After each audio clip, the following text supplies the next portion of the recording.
Hello viewers, আসসালামু আলাইকুম। Please চ্যানেলটা সাবস্ক্রাইব করে সবাই পাশেই থাকবেন। তো আজকে দেখুন চলে গেলাম আবার আপনাদের জন্য ভিডিও করতে। আজকে আমি খুব অসুস্থ ছিলাম, তারপরেও শুধু আপনাদের জন্য ভিডিও করতে গিয়েছিলাম। দেখুন কি সুন্দর করে আজকেরও খিচুড়ির ভিডিও নিয়ে চলে আসলাম। কি সুন্দর করে তারা খিচুড়ি রান্না করছে।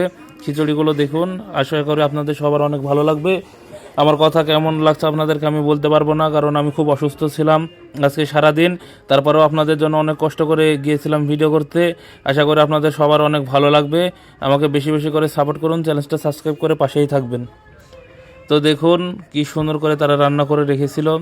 তারপরে এই পাশে আসুন, দেখুন এই পাশের খিচুড়িটা দেখুন। এখানে অনেক লোকজনের জন্য খিচুড়ি রান্না করা হয়েছিল, প্রায় 3 থেকে 4 হাজার লোকের জন্য ইফতারির খিচুড়ি রান্না করা হয়েছিল এখানে। ইফতারির জন্য আমাকে দেখাচ্ছে তারা কি খিচুড়িটা তুলে তুলে যে কী সুন্দর রান্না হয়েছে। আমি বললাম ভাই একটু তুলে তুলে দেখান। তারা তুলে তুলে দেখাচ্ছিল। তো আমি একটু হালকা পাতলা কিছু ভিডিও নিয়ে নিলাম আঘার